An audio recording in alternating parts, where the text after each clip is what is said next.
Have you ever looked up at the night sky? I mean really looked. Far from the glare of city lights where the Milky Way spills across the darkness like a river of diamonds. You see countless stars, each one a sun, many with planets of their own. For all of human history we have stared into that vast, silent ocean and wondered, what is out there? Are we alone? This curiosity is woven into our DNA.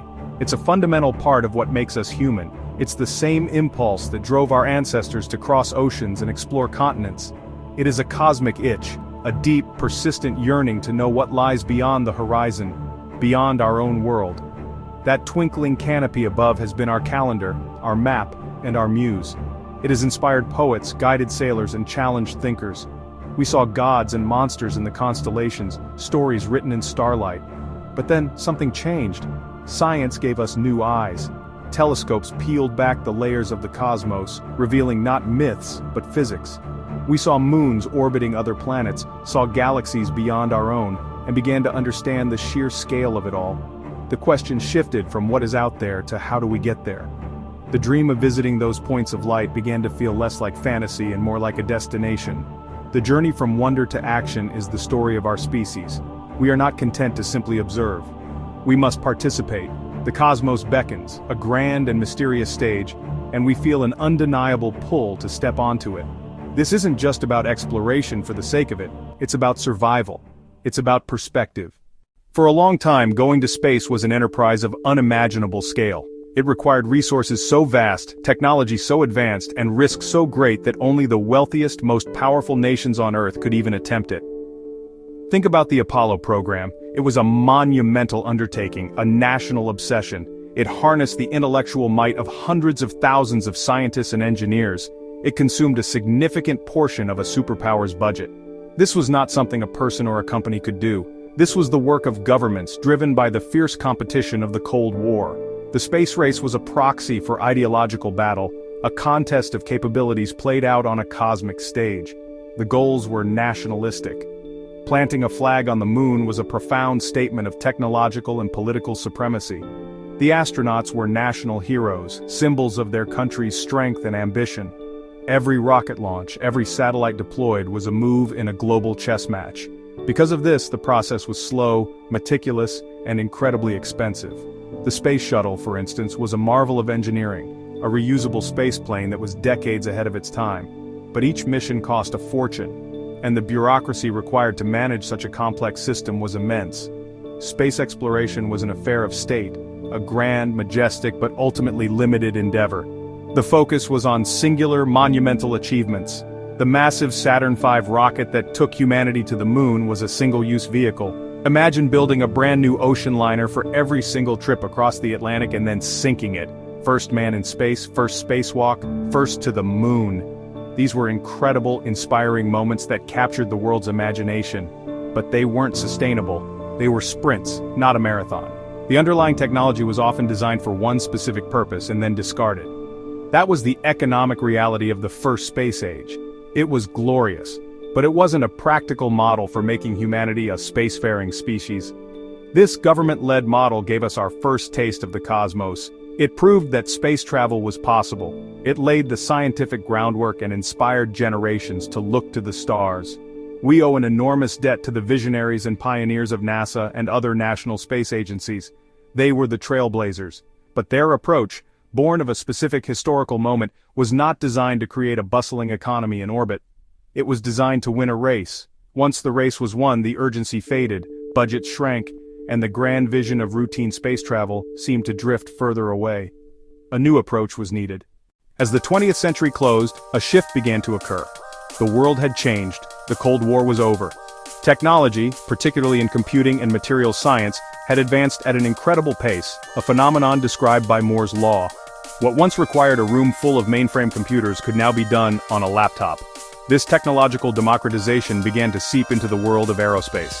A new generation of entrepreneurs, many of whom had made their fortunes in the dot-com boom, looked at the slow, expensive government model of space exploration and saw an opportunity. They saw stagnation where there could be innovation. These weren't just dreamers, they were doers. They brought a different mindset, one forged in the fast-paced, risk-tolerant world of Silicon Valley. They asked a simple but revolutionary question: Why can't we do this cheaper, faster, and better? They saw rockets not as national monuments but as transportation systems. And the key to any successful transportation system, whether it's ships, trains, or airplanes, is reusability. The idea of throwing away a multi-million-dollar rocket after a single flight seemed, to them, utterly insane. This core principle, making rockets reusable, became the holy grail for this new breed of space pioneer. A pivotal moment came in 2004 with the Ansari X Prize. This competition offered $10 million to the first non-governmental organization to launch a reusable crewed spacecraft into space twice within 2 weeks. It was a challenge that ignited the imaginations of innovators around the world. The prize was won by a team led by aerospace designer Burt Rutan and funded by Microsoft co-founder Paul Allen. Their vehicle, Spaceship One, was not launched by a giant government agency, but was carried to altitude by a custom-built airplane and then released. It was a brilliant, scrappy, and game-changing achievement. It proved that a small private team could accomplish what was once the exclusive domain of superpowers. The success of the Ansari X Prize was a spark that lit a bonfire. It showed that private investment and a commercial mindset could break the old paradigms. Suddenly, the idea of a private space industry wasn't science fiction. Venture capitalists, engineers, and entrepreneurs began to take notice. Companies with names that spoke of grand ambitions began to emerge from the shadows. They weren't just aiming to win prizes. They were aiming to build sustainable businesses in orbit. They wanted to launch satellites, ferry astronauts, and maybe, just maybe, take ordinary people on a journey to see the Earth from above. The new space race had begun, and this time, it wasn't between nations, but between companies. Out of this new ecosystem of innovation, 3 companies emerged as the clear leaders, each with a unique vision and a charismatic founder at the helm. First, there's SpaceX, founded in 2002 by Elon Musk. After making his fortune with PayPal, Musk turned his attention to his lifelong passion: space. His ultimate goal is nothing short of making humanity a multi-planetary species, starting with a self-sustaining city on Mars. To do that, he knew he had to solve the cost problem. His approach was relentless engineering focused on radical innovation, most notably the development of rockets that could land themselves after launch, to be refueled and flown again. This was the key to drastically lowering the cost of access to orbit. Then there is Blue Origin, founded in 2000 by Amazon founder Jeff Bezos. His vision is guided by the motto, Gradatim ferociter, step by step, ferociously. Bezos envisions a future where millions of people are living and working in space, with Earth reserved for residential use and heavy industry moved off-world. His approach is methodical and patient, funded by his immense personal wealth. Blue Origin focused first on mastering suborbital flight with its New Shepard rocket, a reusable vehicle designed for space tourism. At the same time, they began developing a massive orbital rocket, New Glenn, aimed at capturing the heavy-lift launch market and laying the groundwork for their long-term vision of a vibrant cislunar economy. And we have Virgin Galactic, founded by Sir Richard Branson. Branson, the flamboyant entrepreneur behind the Virgin Group, approached space from a different angle experience. His goal was to open up the wonder of spaceflight to the public. He licensed the technology from the Ansari X Prize-winning Spaceship One and developed a larger version, Spaceship Two.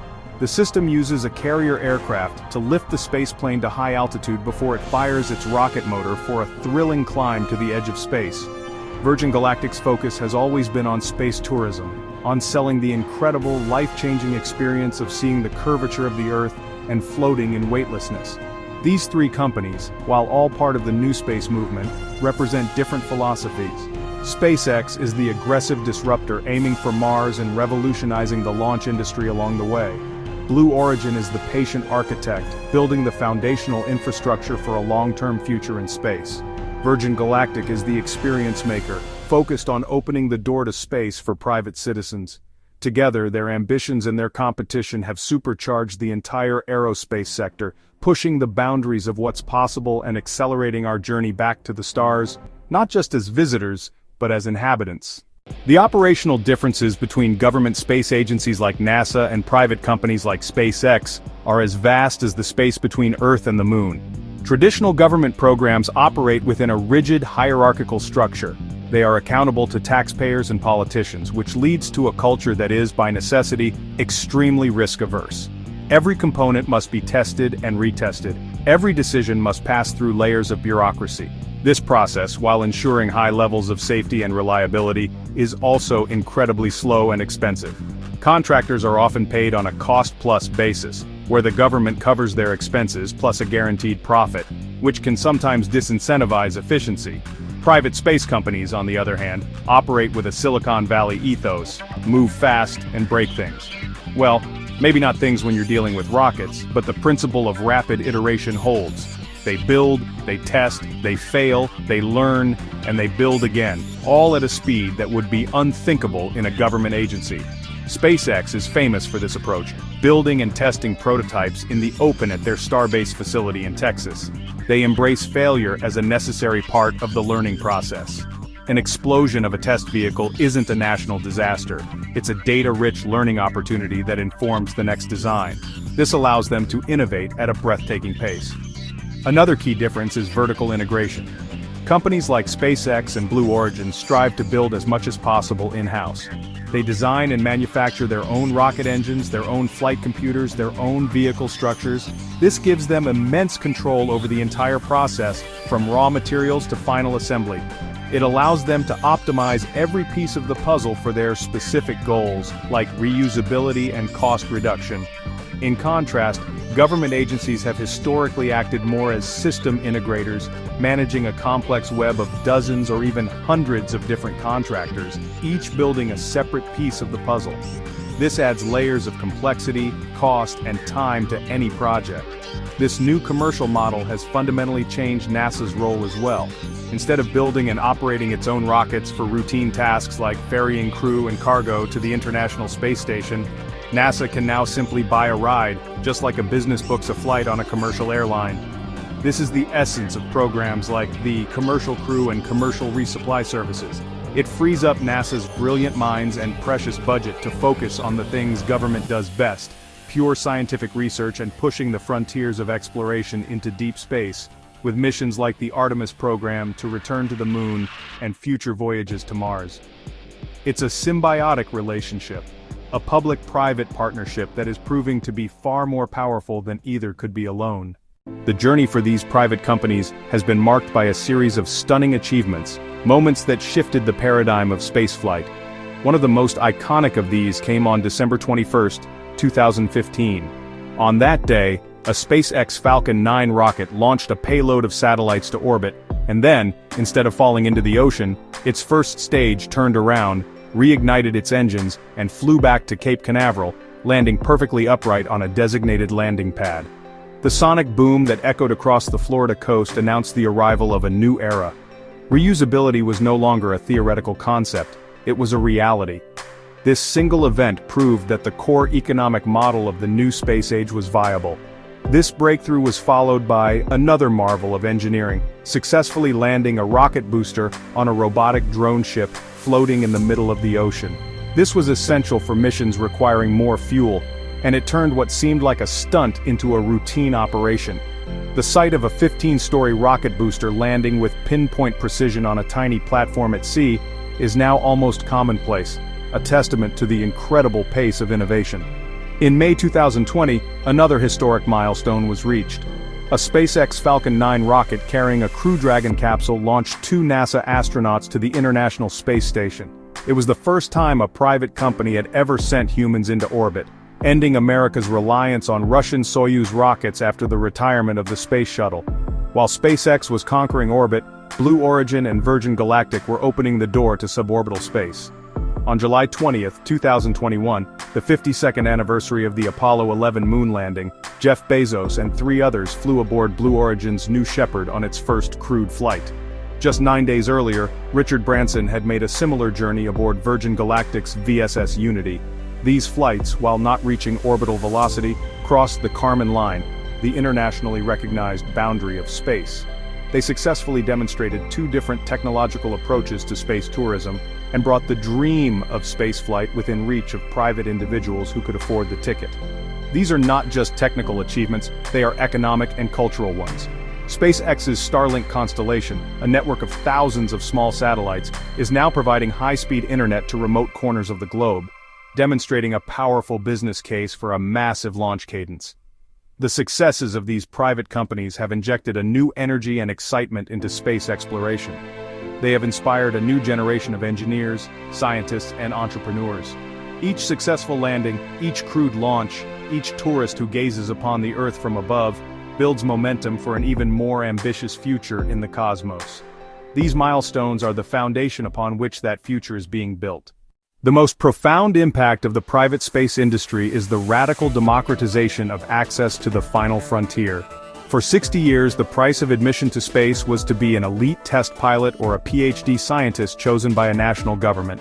That is changing. The relentless focus on reusability and operational efficiency by companies like SpaceX has caused the cost of launching a kilogram of payload to orbit to plummet. What used to cost tens of thousands of dollars now costs just a few thousand, and it's projected to fall even further. This isn't just a minor improvement, it's a revolutionary shift that changes everything. This cost reduction opens up space to a much wider range of players.